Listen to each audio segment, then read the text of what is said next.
Why am I not taking my Chinese medicine remedy my Chinese medicine doctor gave me? What's there? Maybe underneath that, subconsciously, there's a fear that if they become really healthy and vital and well, they're no longer going to be able to tolerate the level of complacency they've created in their lives. And they're scared about the uncertainty that that will create for them when they start addressing it, because they don't know where that's going to go.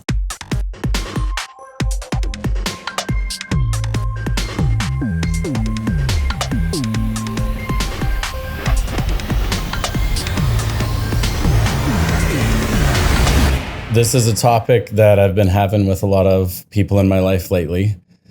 I'm going to call it withholding truth, and the things I've learned about that, both in my personal life and professional life over many, many years. Let's start with professional life. In the clinic, I've been practicing for 15 years. I'm a doctor of Chinese medicine by trade. It's my day job. And interacting with patients is one of the greatest privileges that I've ever had and continues to be. I learn something with every single person that I meet. I learn something about myself quite often. I learn something about medicine, about health, vitality, wellness, illness, and everything in between. And something I've noticed, this pattern that's often so present in various illnesses, is where we're withholding truth from ourselves and from other people. This can look like many things. This can look like denial. This can look like burying your head in the sand, not wanting to see something. This can look like complacency. And you might only think you're being complacent or allowing something that's out of balance to take place in your life in one area. You know, you've compartmentalized it, maybe your work life, your professional life, your career, all of that is really, really beautiful. And maybe you have beautiful friendships, but maybe your intimate partnership is not where you want it to be. And you just think, that's okay. I'll keep going. That's fine. And you're not necessarily willing to see the truth in that or the cost of what that could actually be in your life. And especially with your health, because this is what brings people to me, their health. Most people are reacting to an illness, a major stressor, an event, an injury, something like that. And this is part of being human. I'm not judging that. I have a lot of compassion for that. However, part of the Chinese medicine philosophy is preventative medicine. And the idea is that you don't wait until you're sick or you have an illness or a disease or some kind of major blockage going on in your body to seek care. That ideally we would seek care, support, treatment, or we would be willing to look at truth in our lives way earlier. And I think this pervasive pattern that's been in society is that many people will wait until things are really, really intense before they'll address something, before they'll make a change. When they get a diagnosis of some kind, then maybe they change. And then sometimes even then, no. They won't. They'll return to the same patterns. And so I've been fascinated by this. I've done a lot of self-exploration to understand these patterns within myself, procrastination or not wanting to address things. And I keep coming back to this theme of withholding truth. And so I could share thousands of examples with patients where I'm asking them questions. And it's easier for me to reflect, from sort of a third-party observatory capacity on the patterns that somebody's running in their life, and it's led to these issues that has maybe brought them into my clinic, brought them into my office.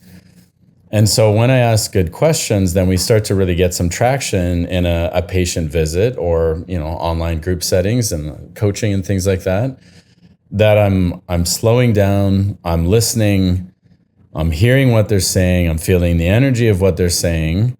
And then from there, it's like tracking a sensation or tracking a feeling, or maybe it's an intuition, maybe it's logical in some way.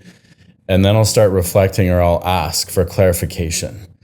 And inevitably, many, many, many times, when you get down to deep levels of conversation, you move through a lot of layers within the psyche of another human being and their thoughts and feelings, you'll find a place that is completely imbalanced in their life. And they often know it, but they're not ready to look at that And so they've been holding this energy and then putting it somewhere in their body. But they're not consciously doing that necessarily. In some cases they are. They think, oh, this is too overwhelming right now. I can't deal with this right now. I just need to get through this next week or two at work. I just need to finish the quarter. I just need to do my taxes. I just need to insert a million things there. And then I'm going to address that thing. And then 1 week turns into 2, 2 weeks turns into 4, and so on. And sometimes that turns into years of not addressing the root issue.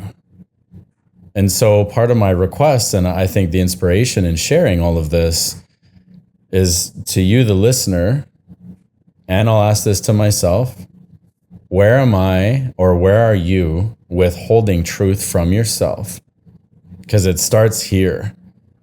We often maybe project or blame the people around us, especially the ones closest to us, and it's part of human nature of, I don't think they're telling me the truth. It feels like they're withholding. It feels like they're hiding something from me. It feels like, oh, I don't know if I could trust them. And to really turn that inward first and look at the reflection, how many people we end up getting down to a deep layer with, where they realize they don't trust themselves because they've compartmentalized way too many things for way too long. And it might be, it's because it's painful. We don't want to feel pain. I get that. But sometimes we need to accept and engage the pain to understand what's actually underneath it. And then that's when the wisdom comes. That's when the lessons come. And that's also when health transformation shows up. Even when we haven't resolved something, if we're willing to actually turn and look at it, the energy starts shifting immediately. And when people are able and willing to share answers to the questions that I'm asking that maybe they've never said to anybody, including themselves, they've been scared to speak it out loud because they're afraid of change, or they're afraid of addressing that thing that's been there. And by that time, it's often been built up to something bigger than it needs to be. And it feels like a mountain that needs to be climbed. And we get in our minds and we make preparations on all the different ways we got to deal with it. One of which is left for the last stage is actually speaking those words, either to ourselves first or sharing it with trusted ones, with loved ones that we know can hold it. And when we allow that energy to start moving through our system, the cellular network changes. It sends off a beacon of energy. It's like a light flash, just like what happens with conception between the sperm and the egg. There's a flash of light. And I believe there's a flash of light when we confront and engage in and are willing to see truth in our own systems and our own thoughts, our own beliefs and behaviors that maybe doesn't serve us anymore to hold on to. So take some time as you're listening to these words. Again, where are you withholding truth from yourself? And I'm not bringing this forward to trigger any of you to, cause disturbance in your life. However, if there's been a lot of complacency as a generalized pattern in your life, even in a couple places, that pattern's often going to be pervasive everywhere in your life, but you may not really see it, or you may not want to see it. So even maybe just pick a small thing to begin with. If this feels like a big ask, take a breath.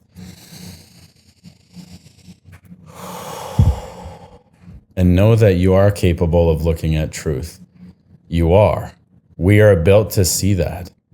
Our minds sometimes build patterns to protect us from the very things that we need to see and address. And the beautiful part is we can ask for help with these things. And not everybody we ask will either have the capacity or the willingness to help us in the way that we need, but we can still try. And through that trial and error process, at times, we'll often cultivate connections and relationships that can be supportive in us looking at truth.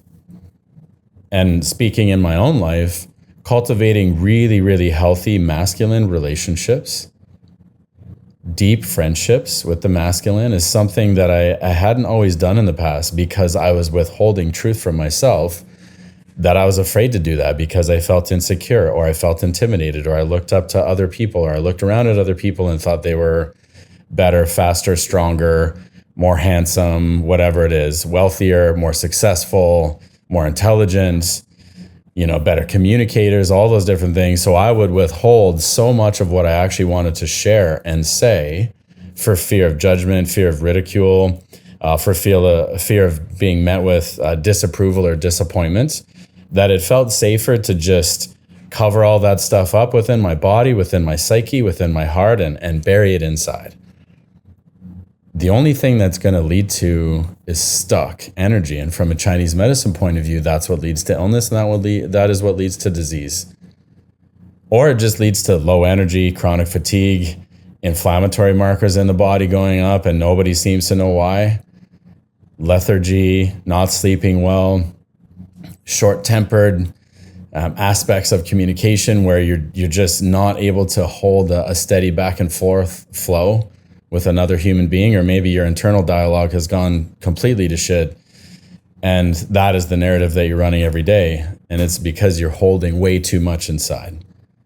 So what I started noticing as I was doing a lot of this work for myself, I would see it in patients, I would see it in the clinic, that if I could just listen attentively and be very present, that the truth would start emerging based on their words, and sometimes not based on what they were saying, but how they said it. The words that they would choose, the inflections of their body language, the way their eyes would flicker or look up or look to the side or look down, or the way they would, sort of curl into themselves a little bit, protecting something. Or what's fascinating too is when I ask a question, many people will start rubbing their upper chest, their sternum, or their throat, and they actually might start doing this. They start rubbing the base of their neck. And I often see that as a cue that there's something that wants to be shared, but they're scared to say it. They're scared to speak to it. It's uncomfortable for them, and they still, they might feel blocked or stuck here. And then as they start to speak, that hand often goes away, or they might hold it there for support and safety, which is fine. And then you see the relief. There might be some fear, there might be some discomfort around sharing things that are vulnerable, but I trust in the ways that I'm working, there's a lot of safety there. So that's able to come forward. And then once the words have been spoken, or the realization or the insight of what we've kept inside for so long, also what follows is a lightness in the body and the minds, in their posture and the way that they start speaking, that they've just set free some stuck energy in the body. And then their body can integrate that, clear it, detox it, whatever the words are that you need, but they've opened something that now can start to flow through the body. And a lot of my Chinese medicine teachers said, if things are stuck, that's not good. If it's not stuck, if it's moving, that's good. So we want to keep the internal environment moving, and especially when it comes to emotions, especially when it comes to feelings about things. And so if we're willing to look at what we've been withholding or blocking from ourselves, and what we're willing to see and speak to in the world, if we can do that even a little bit as a daily practice, that accumulates in the most beautiful way. People start to experience more energy, more clarity, more lightness in their spirit. Their eyes get brighter. I've spoken about this before, that in Chinese medicine, the eyes are the window to the soul in many cultures. And they call it the Shen, the spirit. You can see the Shen in the eyes. And that is actually one of the Chinese medicine diagnostic tools, is to assess the level of spirit in somebody's eyes. Isn't that profoundly beautiful and accurate? If we've cultivated knowledge and expertise and everything else, if we can connect through the eyes, that tells us so much. And any practitioner that spent any kind of time in depth studying themselves and other people, finding solutions, creating safety and healing and presence, when you look into somebody else's eyes, you will see the truth. And if you're willing to feel the truth, even just that starts shifting the energy. And I believe because we can cultivate these spaces together, both one-on-one and in large group settings, that when we get to share with each other, looking each other in the eyes, sometimes we don't even need words. We just see the action start to change with being recognized, with being witnessed, with being observed at a higher frequency. And then whatever things have been withheld in the body, thoughts, old emotions, various aspects of traumas, they can start being opened and worked with. And you can titrate these things. You don't have to do it all in one day. Certainly, I'd recommend not doing it all in one day, which is why we can start with something easy of, why am I not taking my Chinese medicine remedy my Chinese medicine doctor gave me? What's there? Maybe underneath that, subconsciously, there's a fear that if they become really healthy and vital and well, they're no longer going to be able to tolerate the level of complacency they've created in their lives. And they're scared about the uncertainty that that will create for them when they start addressing it, because they don't know where that's going to go. And they might just think, I keep forgetting to take my remedy. I keep forgetting to take that formula. I need to put a timer. I need to, tie a string on my finger. I need to get better at this. And they might berate themselves for failing, or for not showing up, or not doing the things that they said they were going to do. But underneath, there might be a deep fear of insecurity, or not really knowing what's going to happen when they do actually step into their full power and their clarity, when they're willing to look at different things in their lives that they haven't before. That can propel them in a big leap forward, but it might require some support, some time, some contemplation. And if they've kept themselves so busy in their lives, they'll never really drop into that deep level, because they're not allowing for anything to emerge more than just a fleeting thought, and then it's gone, and then it's buried.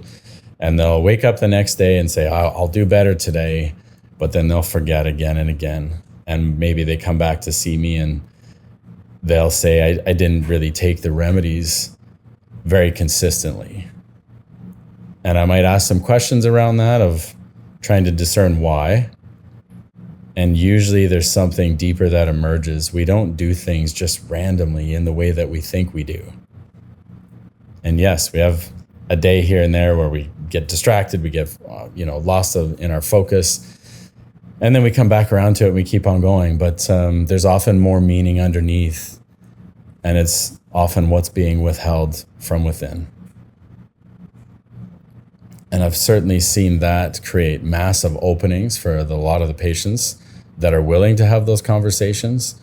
Breakthroughs happen immediately, and their lives start shifting immediately. And that chronic diagnosis, or that autoimmune condition, or the label or the box that they were put in and told they'd always be stuck in, they start moving away from that, and they start taking down one wall over here of an area that's been blocked for them. And suddenly there's new fresh air and energy that comes into that box. And they realize, wait a minute, there's an opening here. And then maybe they keep on going now that they get some momentum and a little bit of confidence or practice. And the other wall over here comes down. And suddenly there's not a lot holding that box together anymore, or that label or that diagnosis. And that starts to dissolve as well, because they're willing to see truth inside. And I can't tell you how much energy that can release in the body that's been so stuck for so long, maybe generationally or ancestrally. And it is like stepping out of a sauna into fresh, cool air, and you can breathe into your full body, and you have full capacity of something that was so stuck and so rigid before is now open and moving and refreshed. And suddenly the other walls fall down around them, and they see the world and themselves in a new way, and they start looking in the mirror at themselves differently, and they realize, I'm actually more capable than I thought I was, and I was so afraid to address these things within myself, that now that I am, there's a new light shining.